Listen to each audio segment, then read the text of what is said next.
Good morning. My name is Jenn, Katon. I'm a member of the Worship and Music Committee. My pronouns are she, her, and hers.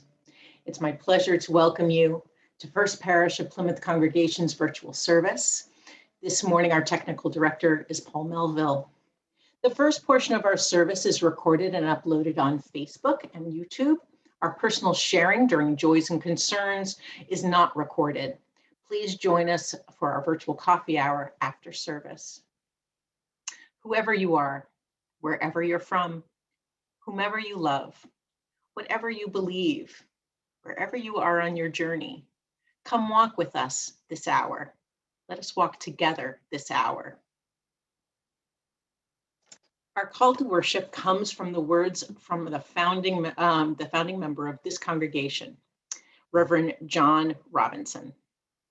They were spoken to the pilgrims as they left Holland for their journey across the ocean and are emblazoned on the wall in front of the sanctuary. The Lord hath more truth and light yet to break forth out of his holy word.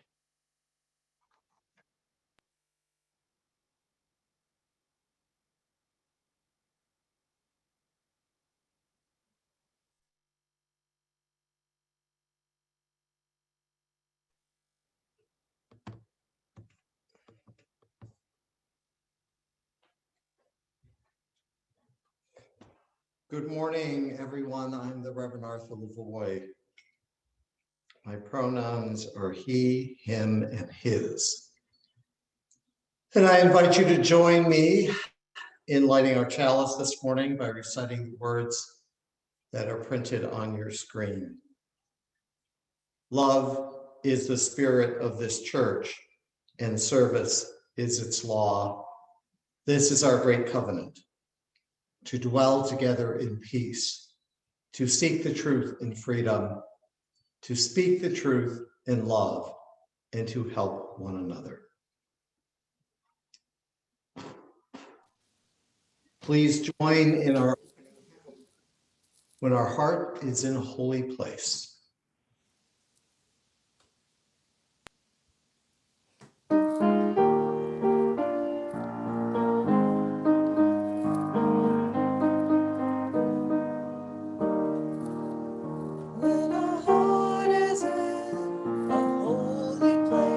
When our heart is in a holy place,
Good morning.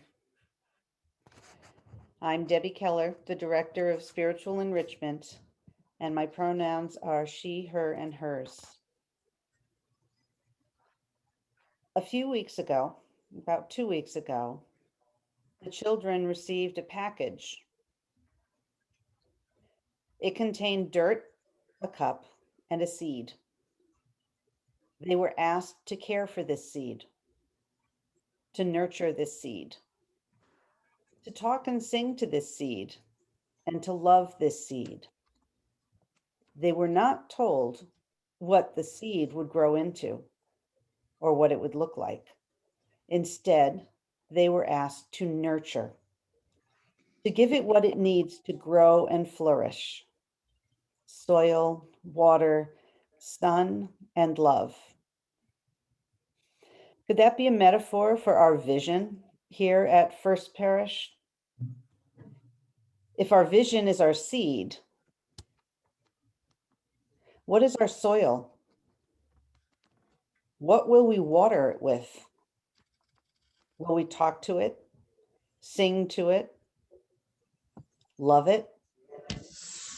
And how do we give it sun? What will we grow? The children had led the path, and I want to show you what their love has begun to grow. The Rutherford family woke up this morning to this beautiful sign. It showed them what their patience, their caring, their nurturing, and their love could create. Our ancestors had a vision in the past. Now it's our turn to envision and see what we can grow.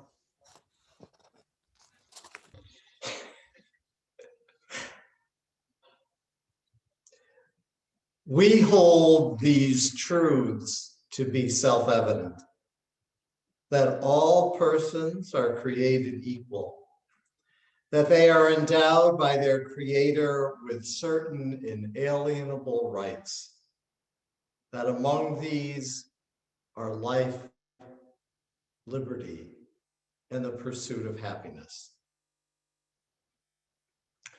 I imagine that Thomas Jefferson's stirring preamble to the Declaration of Independence is something that most of us have had to memorize in grade school or junior high.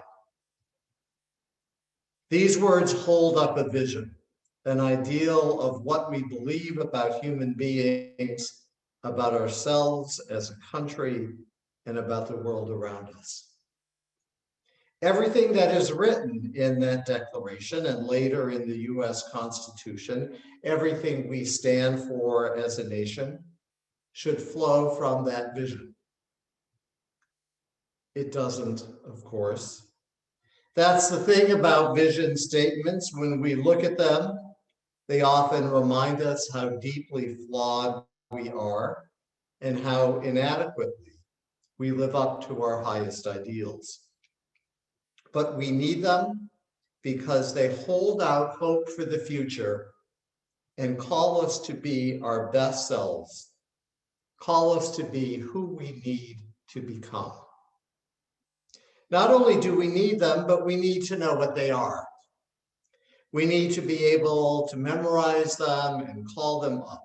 They need to be part of our conscience and our consciousness so that we can affirm when we are doing well and we know when we are falling short and can hear those words inviting us back. I know that those of you who've been part of this church for a while have been through this process a number of times before. It is important to renew vision and mission statements in the congregation every 10 years or so. And this has become a regular part of the interim and transition ministry process. Unfortunately, you've had a fairly rapid turnover of ministers in the last several years and have had to go through this more often than might be expected. More unfortunately, though, I wonder if any of you can call up the vision and mission statements that you've written in the last 20 years. I'm not sorry to tell you that if you cannot recall the words that you have chosen to guide your congregation and your ministry, those words won't be able to count for very much. So we're going to do this again.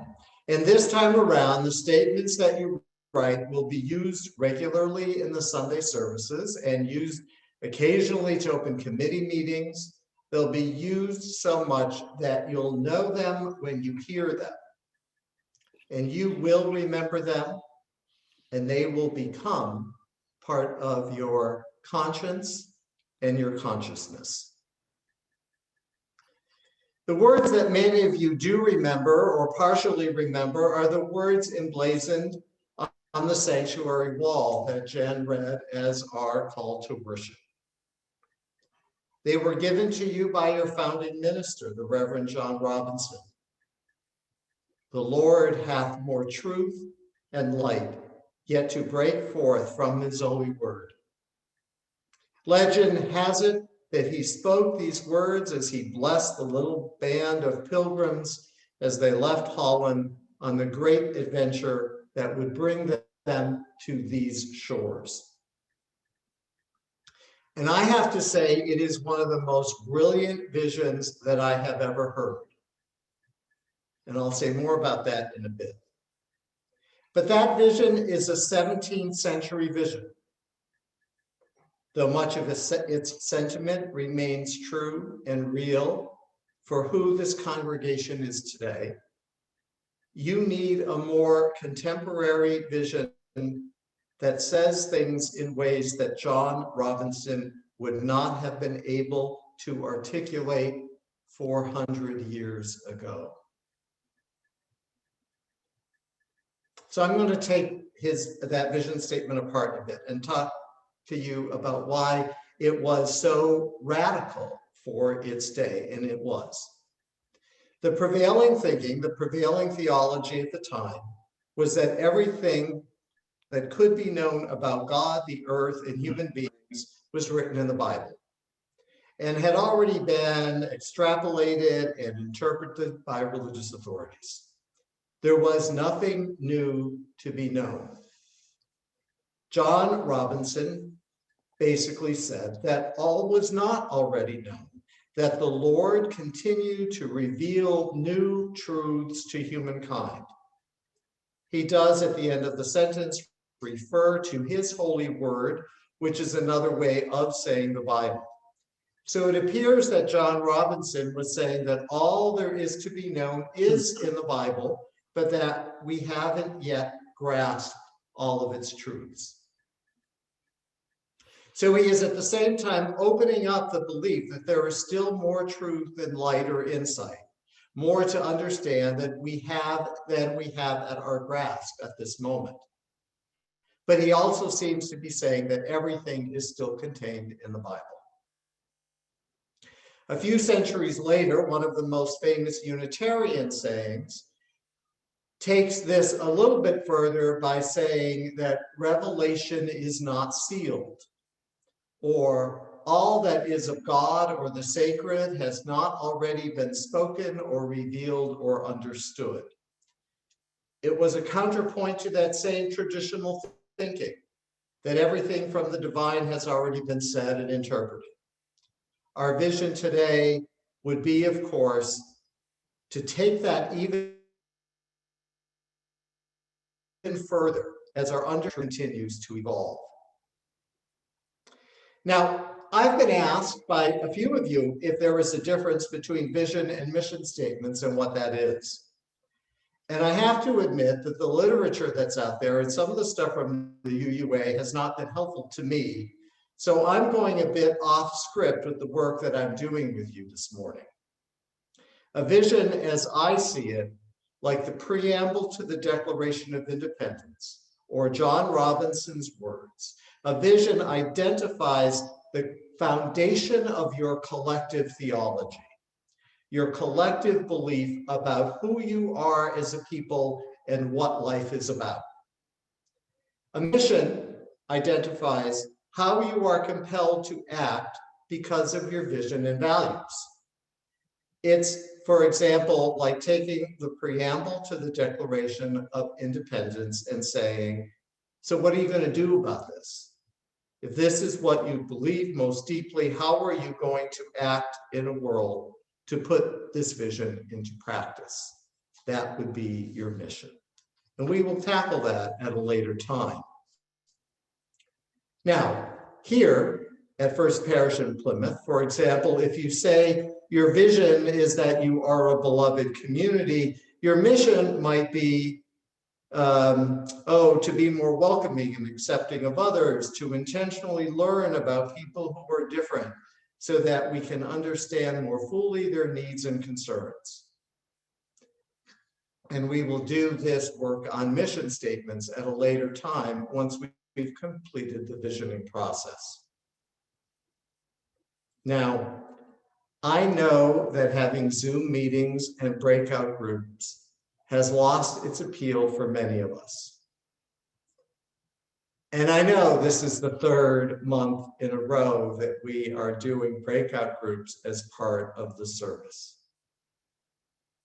And unfortunately, because we are still under COVID restrictions, we'll need to have this conversation virtually this morning and look forward to seeing each other personally in the fall for worship and maybe at some different events this summer. It's a time like no other, but we must continue our work together. I do want to thank you for your participation a couple of months ago when you were asked to identify the values that you thought were most important to First Parish in Plymouth. And thanks also to those of you who responded to the email ranking the most important of these values. There were three main clusters of high-ranking values that informed how these proposed vision statements that we'll talk about shortly, how they were written. The first was in the area of community, beloved community, church connections, and friendships. You put the highest value in the closeness of this community and the ways that you befriend each other and you are there for each other. And this has been especially important and sustaining for you as you have struggled to connect and rely on each other in the last year. For a second cluster of values, I'm grouping things like welcoming, acceptance, diversity, and inclusion. You strongly value the acceptance that each of you has felt, and you are and want to continue to be welcoming to a more and more diverse group of people who would connect with this congregation and your values, your vision, and your mission. The third cluster was in the area of social action and social justice. From standouts for justice at Plymouth Rock, like the one that is happening this afternoon, to collecting food for those in need, to honoring important milestones in the LGBTQ and racial justice communities, you strive to live your values in the world around us and spread the saving message of this Unitarian Universalist Church. With that in mind, you will shortly be put into breakout groups to talk about several possible vision statements that were developed by the transition team. Please let your group leader know what whole statements or pieces of the statements will first be read by the facilitator, and then please let your facilitator know what whole statements or pieces of statements speak to your heart and call to you. Based on these conversations, the transition team will refine them down to one or two choices for you to consider.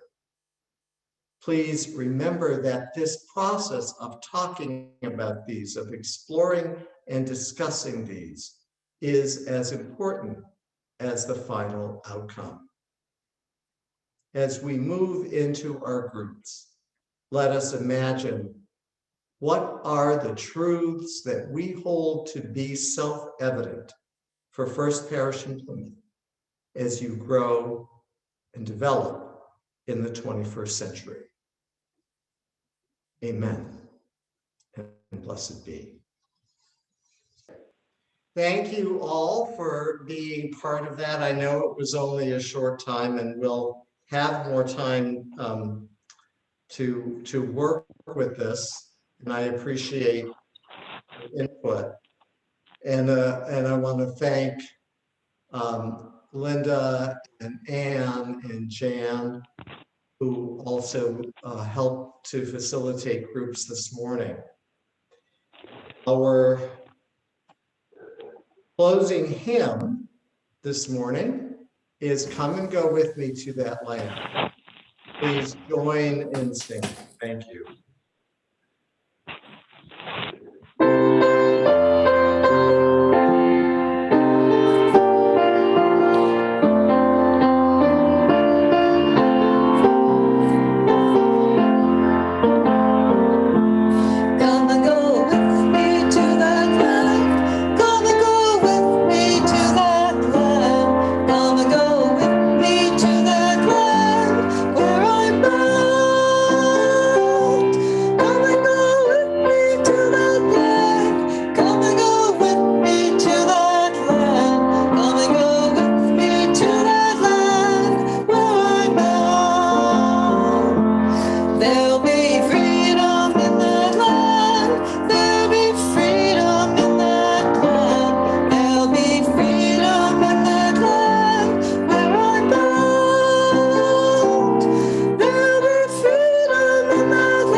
I want to thank Jean for being, for doing our music this morning, for being our music coordinator. And she did some wonderful research to find pieces out of a book of music that the Pilgrims might have had access to in the early days of the colony that were part of the prelude music and the postlude to come. And thank you so much, Jean, for doing that. We are on a journey together to create a vision and mission for this congregation, to understand who you are and who you want to become as you move into this 21st century, as you move into this new phase of your existence, that where so much has changed and where you can now think deeply about who you are and who you want to be and how you want to be in the world. I know that doing things virtually can be awkward. I appreciate all that all of you have done to continue making all of this work over the last year.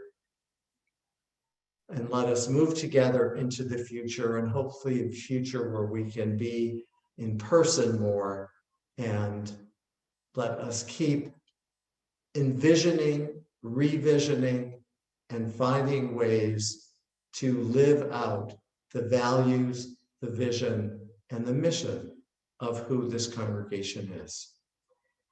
Amen, and blessed be.